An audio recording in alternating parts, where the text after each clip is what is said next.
자, 여러분, 우리가 하나님의 말씀을 믿음으로 받아들이고 하나님과 동행하는 사람들이 가질 수 있는 그런 삶의 자세는 시편 23편입니다. 여호와는 나의 목자시니 내게 부족함이 없으리로다. 이 시를 기록한 다윗의 전공은 양을 치는 목동입니다. 그랬기에 다윗은 양의 속성을 누구보다 더 잘 알고 있었지요.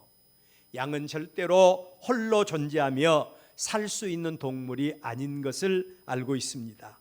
적들로부터 자기를 보호할 수 있는 능력이 전혀 없는 양입니다. 그런데도 이 양이 안전할 때가 있다는 겁니다. 이 양이 자기를 보호할 수 있는 어떤 무기도 가지고 있지 않지만 이 양이 완전할 때가 있는데, 그때가 언제인고 하니 목자의 보호를 받을 때라는 겁니다. 목자의 보호를 받을 때. 다윗은 세상에서 가장 행복한 사람이 목자 대신 여호와 하나님의 인도와 여호와 하나님의 보호를 받는 사람이 이 세상에서 가장 행복한 사람이다, 그렇게 말씀을 하는 것입니다. 비록 미지의 세계를 바라보고 살지만 하나님이 우리의 삶을 책임져 주신다고 하는 말씀이에요. 설령 그 길이 사망의 음침한 골짜기가 될 수도 있습니다. 말씀드린 대로 우리가 살고 있는 세상은 고해와 같기 때문에 하나님의 백성들도 풍랑 만날 수 있다는 거예요. 사망의 음침한 골짜기를 다닐 수도 있다는 겁니다. 물이 또 우리를 침몰할 수도 있고 불이 우리를 사를 수도 있는 환경에 처할 수도 있다는 거예요. 원수의 목전이 될 수도 있지만, 그러나 하나님이 우리를 지키시고 하나님이 우리를 인도하시기에 우리는 완전한 보호를 받을 수가 있다. 이게 바로 하나님이 우리에게 주신 언약의 말씀인 것입니다. 오늘 우리가 읽은 본 말씀이 그런 내용입니다. 이스라엘 백성들이 하나님같이 의지하던 모세가 죽었어요. 하나님같이 의지하던 모세가 죽었습니다. 우리 주변에 조금 의지하며 살던 사람이 갑자기 없어져 버리면 얼마나 허전합니까? 이스라엘에게 모세가 죽었어요. 하나님의 은혜로 가나안을 향해서 가는 첫 번째 관문인 요단강은 하나님의 은혜로 무사히 건너기는 했지만 그러나 또 그들은 두 번째 관문인 여리고성 전쟁을 향해서 나가야만 했던 겁니다. 얼마나 불안하고 얼마나 어려운 상황입니까? 삶의 현장에서 어떤 일을 만나도 피할 곳이 있는 경우, 어떤 일을 당해도 피할 곳이 있는 경우는 그래도 괜찮아요. 그런데 전혀 피할 곳도 없고 물러설 곳도 없는 이런 상황은 하늘과 땅 차이라고 할 수가 있는 겁니다. 지금 이스라엘 백성들의 모습이 앞으로 전진할 수도 없습니다. 전진하고 싶어도 그들의 앞에는 여리고성이라고 하는 엄청난 관문이 그들 앞에 놓여 있어요. 그렇다고 뒤로 물러설 수 없는 상황입니다. 이러한 상황 가운데 놓여 있던 이스라엘과 여호수아에게 한 가지 소망이 있었는데, 만군의 하나님이 그들에게는 소망입니다. 하나님의 백성들에게는 이런 말이 있죠. 사방팔방의 문이 다 닫혀도 하늘 문은 항상 열려 있다. 할렐루야. 하늘 문은 항상 열려 있다는 것입니다. 자, 여러분, 이런 상황 속에서 만군의 하나님께서 여호수아와 이스라엘 백성들에게 만나 주신 겁니다. 그리고 하나님께서 말씀하시기를 네 발에서 신을 벗어라 라고 말씀하시는 거예요. 여기 신을 벗어라 라고 하는 말은 하나님이 그들의 주인이 되어 주시겠다는 것입니다. 그들은 하나님의 종이 되라고 하는 하나님의 말씀이에요. 여러분, 우리가 하나님의 거룩한 백성으로 우리의 신앙을 고백하고 우리가 하나님을 믿는 하나님의 거룩한 백성들이 첫 번째 해야 될 일이 있다면 우리 발에 신을 벗는 겁니다. 하나님이 나의 주인이십니다. 하나님이 우리의 생사와 복의 근원이십니다. 인정하고 하나님 앞에 신을 벗는 거예요. 그리고 하나님 앞에 온전히 무릎을 꿇으라고 하는 그런 의미가 있는 것이 신발을 벗으라는 겁니다. 2025년 새해를 맞이하면서 하나님의 백성들인 우리 성도들에게 어떤 말씀을 전하면 좋을까 기도하는 가운데 하나님이 이 말씀을 주셨어요.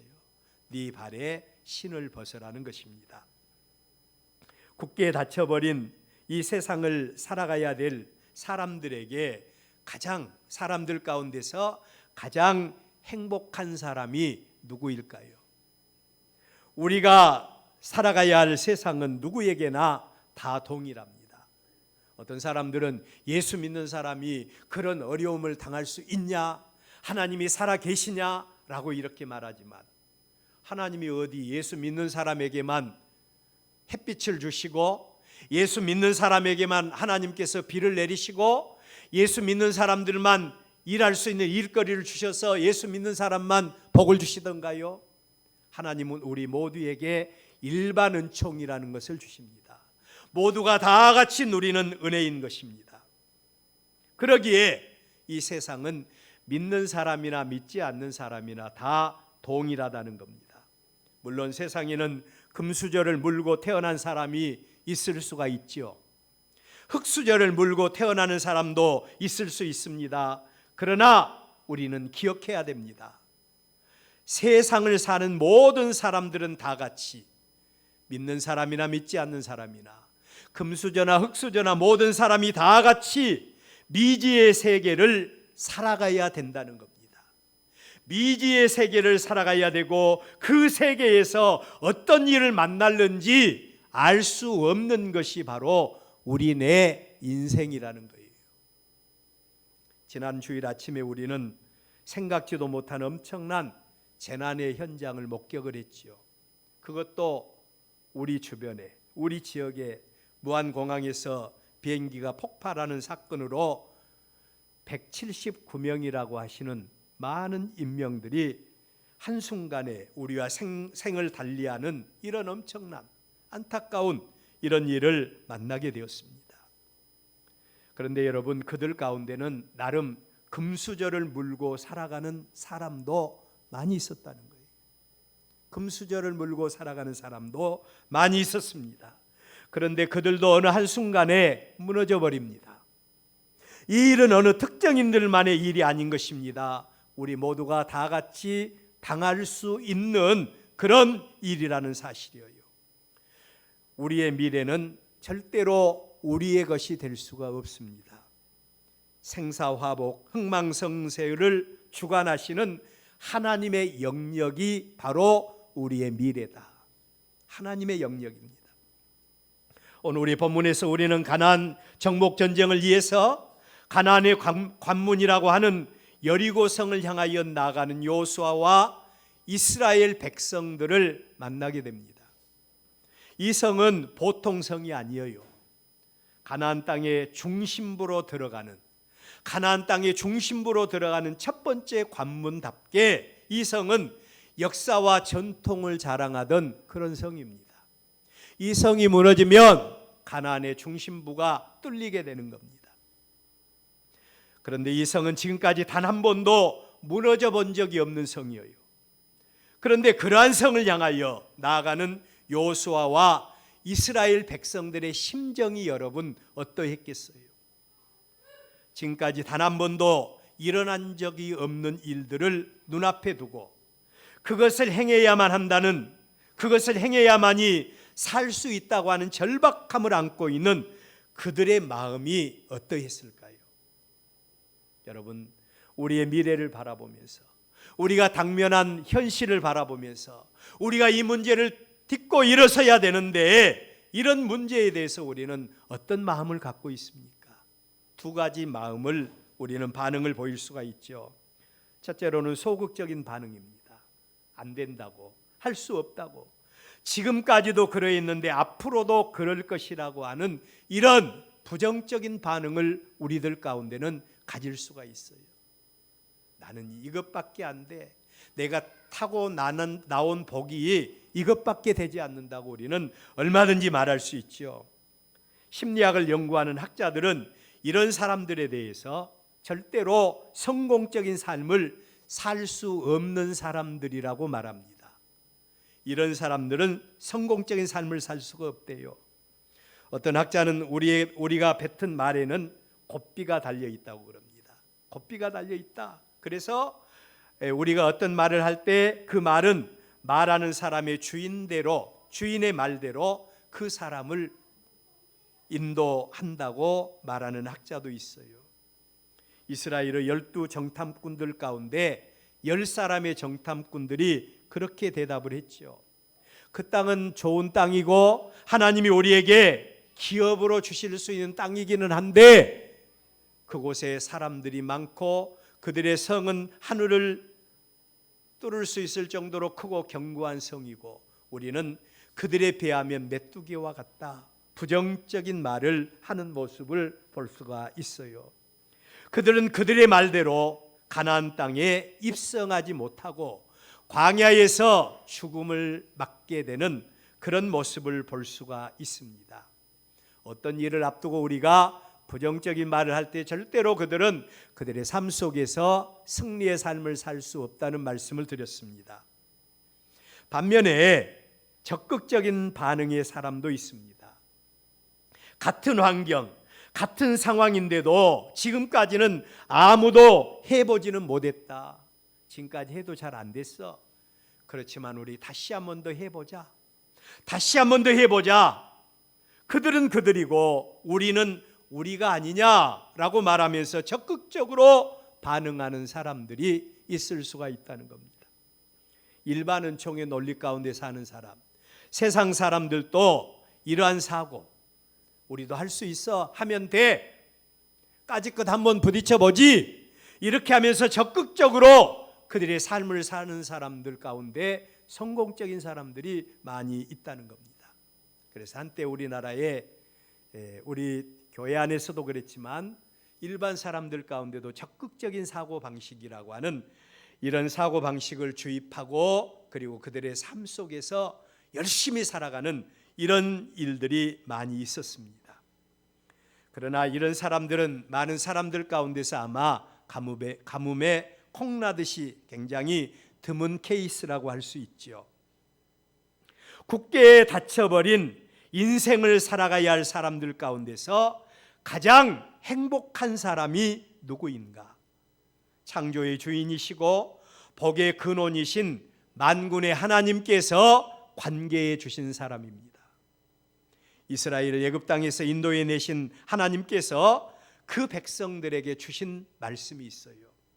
신명기 11장 10절 말씀을 보면 네가 들어가서 차지하려는 땅은 네가 나온 애굽 땅과 같이 아니할 것이다. 거기에서는 너희가 파종한 후에 발로 물대기를 채소밭의 댐과 같이 하였거니와 라고 말씀을 하세요.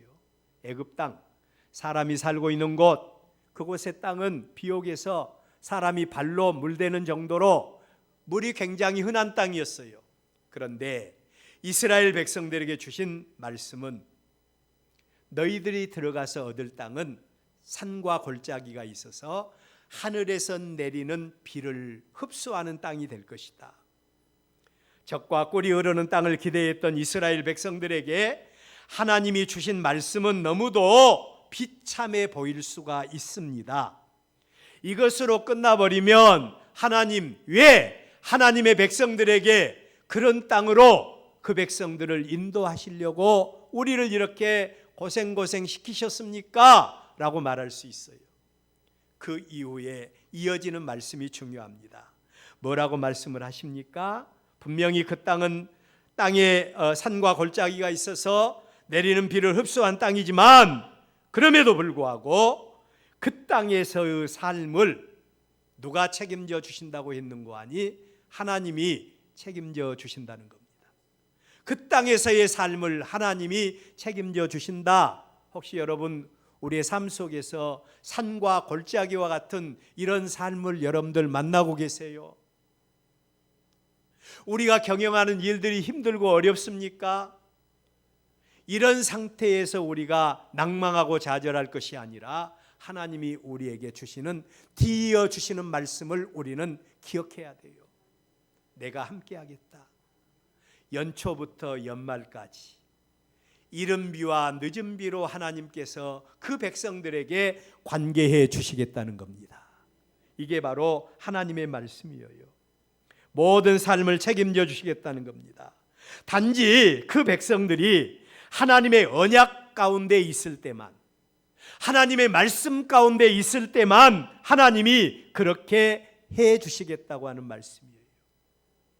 오늘 우리의 본문으로 돌아가 봅시다. 굳게 닫혀버린 여리고성을 향하여 나아가는 요수아와 그 백성들의 마음이 얼마나 무거웠겠어요.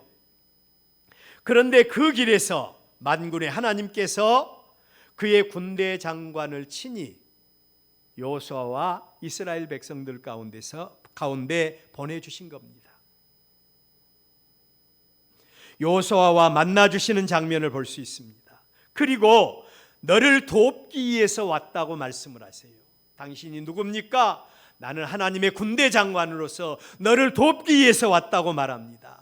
인생 가운데서 앞길이 막막한데 하나님께서 그의 사자를 보내셔서 너를 돕기 위해서 왔다라고 말씀을 하신 거예요. 얼마나 복된 모습입니까? 우리 인생 가운데, 우리 엘베델 교회 모든 성도들 가운데 금년 한 해에 이런 은혜가 있기를 축원합니다.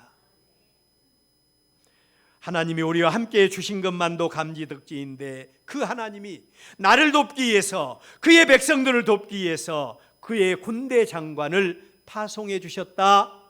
하나님께서 돕기 위해서 그의 군대 장관을 파송해 주신 인생, 이런 인생이 실패할 수 있겠습니까? 두 번째로, 만군의 하나님께서 함께해 주시는 자들에게 요구되는 조건입니다. 하나님은 살아계십니다. 우리의 중심을 보세요. 그렇기 때문에 하나님은 아무에게나 함께해 주시거나 아무에게나 관계해 주시는 하나님이 아니라는 거예요. 첫째로, 하나님은 그가 택한 백성들에게만 관계해 주시고 그가 택한 백성들에게만 복 주신다라고 말합니다. 이걸 가리켜서 하나님의 특별하신 은혜, 또 구원론적으로 본다면 제한 속죄라고도 말할 수도 있죠. 복음의 대사도는 바울은 이들에 대해서 하나님이 친히 만세전에 택하신 자요, 영원한 경륜 속에서 주권적인 은혜로 부르시고 관계해 주신 자들이라고 말합니다. 여러분, 우리의 믿음은 아무에게나 주어진 그런 믿음이 아닌 것입니다. 하나님께서 만세전에 택하신 자들, 하나님이 은혜 주신 자들, 그들에게만 하나님이 믿음의 복을 주시고 하나님은 그들에게만 관계해 주시고 함께 해 주시겠다라고 말씀을 하신 겁니다. 두 번째로는 그 백성들 가운데서도 믿는 성도들 가운데서도 하나님이 함께 해 주시고 관계해 주시는 자들은 하나님의 요구 조건에 응한 자입니다. 하나님의 요구 조건에 응한 자, 하나님의 말씀에 대해서 반응하고 하나님의 말씀에 대해서 순종하는 자들, 하나님을 경외하는 자들, 이런 자들에게만 하나님이 함께해 주시고 관계해 주시겠다고 하는 말씀입니다. 우리의 본문에 그 백성들에게 친히 나타나 주신 하나님께서 그의 종 여호수아에게 말씀하십니다. 네 발에서 신을 벗어라. 네가 선 곳은 거룩한 곳이다 라고 말씀을 하세요. 이는 구원자로서의 하나님이 그 백성들에게 하나님을 인정하라는 겁니다. 하나님의 구원, 하나님의 은혜, 하나님의 임재, 하나님의 인도, 하나님의 복주심, 이런 것들을 인정하라는 거예요. 그리고 두 번째로는 그 하나님 앞에서 그 백성들이 가져야 할 분명한 관계 설정을 하라는 겁니다. 하나님 앞에서 발에 신을 벗으라는 거예요. 이러한 하나님의 요구는 당시 사람들에게는 두 가지로 인식이 됩니다. 첫째로는 신발은 그 신발 주인의 전 인격을 상징하는 도구였어요. 네 발에서 신을 벗어라. 이 말은 그 신발 주인의 전 인격과 전 자아를 하나님 앞에서 내려놓으라는 것입니다. 두 번째로는 당시 사람들에게 신발은 세상의 온갖 오물과 먼지와 때가 묻은 도구였어요. 만군의 하나님 앞에서 세상적인 죄와 허물과 모든 더러움을 벗어버려라. 왜냐하면 여호와 하나님, 네가 선 곳은 거룩하기 때문에 거룩하신 하나님을 만나기 위해서 네 발에 신을 벗으라고 말씀을 하신 겁니다. 여러분은 하나님의 거룩한 백성으로 부름받고 또 하나님의 거룩한 백성으로 살아오고 있는데 우리의 발에 신을 벗고 전 인격을 하나님 앞에 맡기고 그리고 하나님의 의에 이르기 위해서 정결하고 깨끗한 삶을 살기 위해서 어떤 삶을 살아가고 계십니까? 하나님이 왜 우리에게 네 발에서 신을 벗으라고 말씀을 하십니까? 다음에 축복을 주시기 위한 전제 조건입니다. 네가 선 곳이 거룩한 곳이기 때문에 너는 하나님의 은혜에 동참하기 위해서 하나님의 은혜를 덧입기 위해서 네 발에 신을 벗으라고 한 것입니다. 여러분, 여호수아가 지금 서 있는 곳이 어디입니까? 여호수아는 지금 여리고성을 향하여 나아가는 평범한 길목에 서 있어요. 아니, 나 여리고성을 향해서 가는 평범한 길에 서 있는데요, 이곳이 어떻게 하나님 앞에서 거룩한 땅이 될 수 있습니까? 이곳이 어떻게 거룩한 땅이 될 수 있는가? 모든 땅은 다 똑같지 않는가? 이렇게 말할 수 있습니다. 그런데 중요한 것은 그곳이 거룩한 곳이 될 수 있었던 이유는 만군의 하나님이 그곳에 임재해 계셨기 때문에 그곳이 바로 거룩한 땅이 될 수가 있었다는 겁니다. 여기서 우리가 생각할 말씀은 하나님이 계신 곳은 그 어디든지 거룩한 곳이 된다는 겁니다. 왜 우리가 거룩한 성도입니까? 내 마음에 하나님의 성령이 임하여 계시기 때문인 줄로 믿습니다. 우리 모두가 하나님의 거룩한 백성인 겁니다. 하나님이 임재해 계신 곳은 어디든지 거룩한 곳이 될 수 있다. 그곳이 교회라면 바로 그곳이 하나님의 임재가 있는 곳이고, 그렇다면 그 교회는 거룩한 교회가 되는 것입니다. 그곳이 가정이든지 그곳이 직장이든지 그곳이 학교이든지 어디든지 하나님이 임재해 계신 곳이라면 그곳이 거룩한 곳이 된다는 겁니다. 만군의 하나님은 그분 앞에서 내 발에 신을 벗으라고 말합니다. 이러한 하나님의 명령에 대해서 우리는 어떻게 반응하고 있습니까? 그 반응이 매우 중요합니다. 살아서 역사하는 믿음의 사람은 이러한 하나님의 명령 앞에서 온전히 자신의 신발을 벗어 던져버리고 온전히 하나님의 은혜 가운데 거하는 삶을 살아가는 자가 됩니다. 마가복음 10장 46절 이하의 말씀을 보면 거지 소경 바디메오라는 사람이 나와요. 평생을 소경으로 살면서 남에게 얻어먹고 사는 거지입니다. 그런데 이 거지가 다윗의 자손 예수여 나를 불쌍히 여겨달라고 부르짖을 때 예수님의 초청을 받아요. 그러자 이 바디메오가 어떻게 합니까? 그냥 옷 입은 그대로 누더기 걸치고 그리고 예수님 앞에 달려나갔습니까? 아니면 이 바디메오가 어떻게 했는가? 겉옷을 다 벗어버립니다. 그 더러운 거지의 겉옷을 벗어버리고 예수님을 향하여 달려나가는 이 거지 소경 바디메오의 모습인 것입니다. 예수님이 부르시자마자 그는 모든 것을 던져버리고 예수님께 달려나갔습니다. 2025년 한 해 우리의 믿음이 이런 믿음이 되기를 간절히 축원합니다. 마지막으로 내 발에 신을 벗으라고 하는 하나님의 명령 앞에 서 있는 나는 어떤 사람입니까? 나는 어떤 사람이에요? 하나님은 눈에 보이지 않고 하나님은 손에 잡히지 않습니다. 그러기에 하나님을 만난 체험이 없이는 하나님께서 우리에게 주신 이 말씀, 네 발에서 신을 벗으라 라고 하는 이 명령에 대해서 절대로 순종하는 반응을 보일 수가 없습니다. 내가 살아있는데 어떻게 하나님 앞에서 나의 전 모든 인격과 나의 모든 것을 다 하나님 앞에 맡깁니다, 그러면서 내 발에 신을 벗고 하나님 앞에 나갈 수가 있겠어요?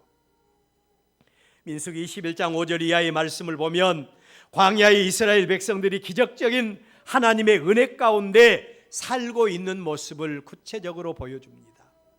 광야에서 이스라엘 백성들은 그들이 눈만 뜨면 낮에는 구름 기둥으로 밤에는 불 기둥으로 그들 가운데 임재해 계시는 하나님의 은혜를 체험하면서 살았어요. 하나님의 백성들의 모습입니다. 그것뿐입니까? 하나님은 그들에게 만나를 내려주셨어요. 그래서 광야에서 일을 하지 않고도, 그들은 경작하지 않고도 광야에서의 삶을 살아갈 수가 있었습니다. 날마다 은혜를 누리면서 살던 이스라엘 백성들 가운데 불평하는 사람들이 일어나기 시작합니다. 그러면서 말하기를 우리 마음이 이 하찮은 음식을 싫어한다 라고 말하고 있어요. 하나님의 은혜로 살고 있으면서도 은혜로 알지 못하고 하나님의 은혜에 대해서 하찮은 음식이라고 하고 이 음식을 싫어한다고 하는 반응을 보이게 됩니다. 이런 사람에 대해서 하나님이 어떻게 역사하셨습니까? 그들에게서 하나님은 하나님의 은혜를 거둬버리십니다. 그리고 또 그들에게 하나님께서 마땅히 받을 징계를 내리시는데 불뱀이라고 하는 독사를 그들에게 내려주셔요. 그리고 그 백성들이 불뱀에 물려서 죽게 되는 안타까운 모습을 볼 수 있습니다. 이 사건을 통해서 하나님은 그의 백성들에게 하나님이 어떤 하나님인가를 분명하게 보여주십니다. 그리고 그 백성들에게 분명하게 말씀하십니다. 내가 너에게 복 주기를 원한다. 하나님이 하나님의 백성을 택하신 것은 그들에게 복 주시기 위해서 택하신 것 아니겠습니까? 그런데 그렇게 하기 위해서는 하나님은 너의 분명한 반응이 필요하다고 말합니다. 너의 반응이 필요하다. 그것은 네 발에서 신을 벗는 것입니다. 네 자신을 내려놓고 오직 하나님의 은혜에 기대는 삶을 살아라는 거예요. 이러한 하나님의 명령에 대해서 우리는 분명하게 반응할 수 있어야 됩니다. 입술로만 주여줘야 하는 믿음, 이것 갖고는 안 돼요. 그 믿음 가운데는 죽은 믿음도 있고요, 사단 마귀의 속삭임과 속임도 있는 것입니다. 분명하게 반응해야 됩니다. 우리의 본문의 여호수아는 하나님의 말씀 앞에서 어떻게 반응을 했습니까? 길을 가다가 네가 선 곳이 거룩한 곳이다, 신발 벗으라고 하니까 아니 여기는 더러운 길인데요, 내가 지금 가고 있는 길인데요, 어떻게 이곳이 거룩한 곳이 될 수 있습니까? 하나님 말씀 앞에 토를 달지 않았어요. 하나님의 말씀에 대해서 순종하는 여호수아의 모습을 볼 수가 있습니다. 그대로 행하니라. 하나님의 말씀 앞에 온전히 자신을 내려놓는 여호수아의 모습입니다. 이 믿음으로 여호수아에게 만군의 하나님께서 관계해 주셨고 하나님이 여호수아와 함께해 주심으로 철옹성과 같은 여리고성을 무너뜨리고 하나님의 기적적인 은혜로 가나안 땅을 기업으로 받을 수가 있었습니다. 네 발에서 신을 벗으라는 하나님의 명령 앞에서 금년 한 해 우리 모두의 발에서 신을 벗고 하나님이 관계해 주시는 믿음을 우리 모두가 소유할 수 있기를 바랍니다. 우리의 믿음이 날로 달로 성장해야 되지 않겠습니까? 아이들을 바라보면서는 믿음이 그들이 성장하기를 원하면서 하나님의 영적인 자녀로서 우리의 믿음이 성장하지 않고 머물러 있다면 얼마나 하나님의 마음이 아프시겠어요. 오늘 저와 여러분도 하나님의 은혜를 하찮은 음식으로 생각하는 어리석은 자가 아니라 하나님의 말씀 앞에서 내 발에 신을 벗고 오직 하나님께 모든 것 맡깁니다. 말씀대로 순종하겠습니다. 내가 선 곳이 거룩한 곳이 되어서 하나님의 축복의 열매가 넘치는 복된 한 해 우리 모두가 맞이하시기를 축원합니다.